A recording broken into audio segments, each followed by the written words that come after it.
Hook, she secretly put onions in every dinner for months and nobody noticed. A woman lost 33 pounds just to prove her in-laws wrong. And a friend who was told the real reason she got left off the trip hasn't texted back since. 3 stories. 3 verdicts. Let's get into it. AITA, welcome back to Confession Loop.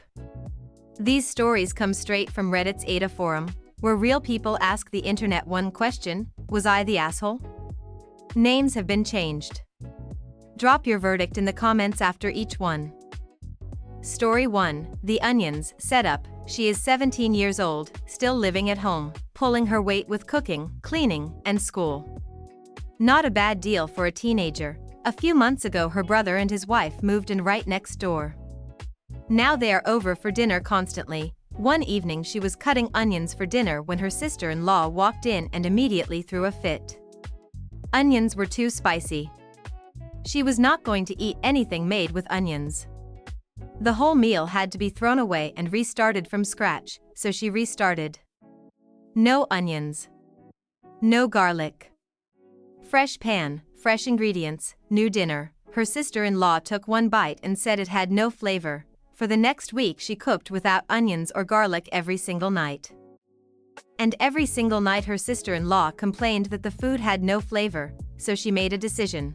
She started preparing dinner an hour before they arrived. Onions and garlic went in early, chopped and cooked down before anyone walked through the door. She made sure none of her siblings were around to see and potentially report back. The evidence was gone before the guests arrived. For months this worked perfectly. Nobody said a word. The sister-in-law ate every dinner without complaint. Then one night her other brother walked in while she was cutting onions. He did not care. He just walked away, but at dinner the conversation somehow landed on the sister-in-law's food preferences. What she could and could not eat. How onions were too spicy. How she could not handle ketchup or tacos or anything with any kind of kick. Her brother, clearly entertained, looked at her and said, "Well, you do not seem to have a problem with tonight's dinner." She said, "What are you talking about? There are no onions in this." She was told not to do that anymore because it makes me sick. He looked at her and said, "But you had no problem with the dinner before I said anything. So are they really too spicy?" The sister-in-law immediately started performing. "Oh, I need water. This food is too spicy. Someone get me milk." And the 17-year-old girl got yelled at. She is now asking Reddit, was she wrong? Top comments, Reddit could not stop laughing.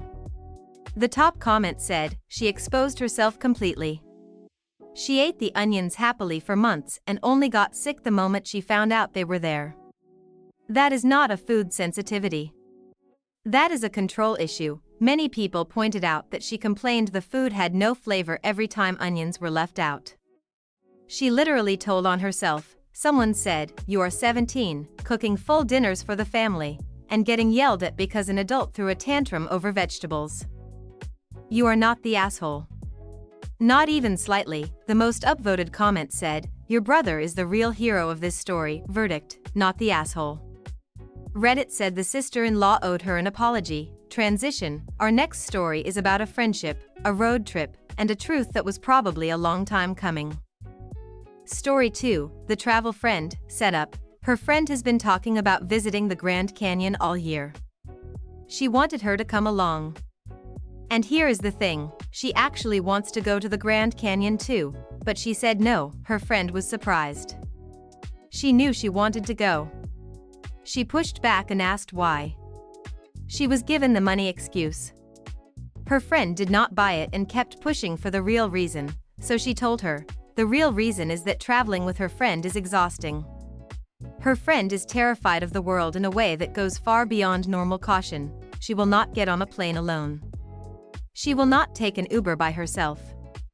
When they go out, she demands everyone's location at all times, something she has refused multiple times.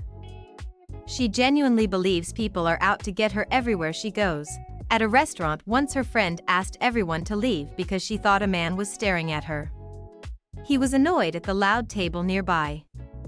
That was it. She has suggested therapy before.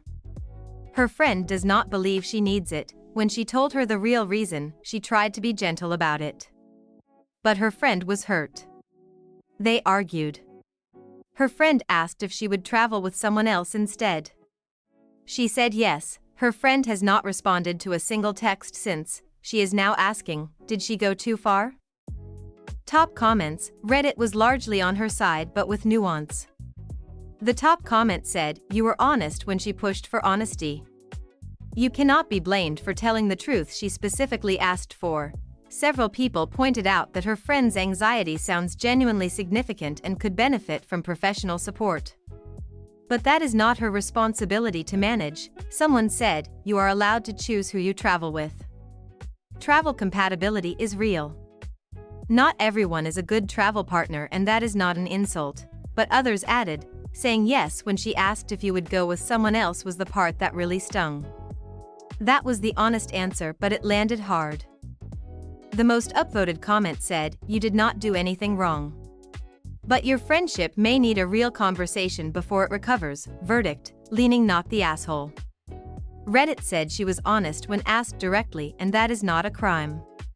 But the friendship needs work, transition, and our final story today is about body comments, in-laws, and a woman who decided the best revenge was looking incredible. Story 3, the weight loss setup. She is 23 years old. About a year ago she moved abroad with her husband. Before they even left, her mother-in-law and sister-in-law started making comments. Constant ones. Relentless ones, "Just wait until you move there. Everyone gains weight. You should buy bigger clothes now. You are going to get chubby. You will see." She laughed it off at first. Told them she planned to stay active and eat normally. They acted like that was impossible, and to be fair, the first couple of months were rough. New country, new stress, eating out more, different routine. She gained around 13 pounds. But eventually she started feeling uncomfortable in her body and decided to make changes for herself. She cooked more. Walked more. Slowly adjusted her habits. And over time she lost 33 pounds total. Here is where she is honest about it. Part of her motivation was absolutely wanting to prove them wrong. Their comments had gotten under her skin and stayed there. Now the same mother-in-law who told her she would get fat is telling her she is getting too skinny. That people will think her husband does not feed her. That he is starving her. Her husband, for the record, has been completely supportive throughout. He has told her he only cares that she is healthy and happy and not developing an unhealthy relationship with food or her body. She is 5'4" and weighs 132 pounds. She is eating normally. Nothing extreme, but she is wondering now, was it petty to let their comments motivate her? Does that make her the asshole? Top comments. Reddit was overwhelmingly on her side. The top comment said, "They spent months telling you that you would fail. You decided not to. That is not petty. That is called proving people wrong, and it is entirely valid." Many people pointed out that no matter what she did, the mother-in-law was going to find something to criticize. Too heavy becomes too skinny. There is no version of her body that gets approved. Someone said, "Your motivation being partly about proving them wrong does not cancel out the fact that you did it in a healthy way and feel better. The reason does not make the result wrong." The most upvoted comment said, "They made unsolicited comments about your body for months. You changed your body and feel good. They are still making unsolicited comments about your body. The only thing that changed is what they are criticizing." Verdict, not the asshole. Reddit said she owes nobody an explanation for what she does with her own body. OUTRO, 3 stories. A teenager who outsmarted a grown adult with onions and patience. A woman who chose honesty over comfort and lost a text conversation. And a bride who turned months of body comments into 33 pounds of proof. Which one got you the most? Drop your verdict in the comments. Subscribe for new stories every week on Confession Loop. See you in the next one.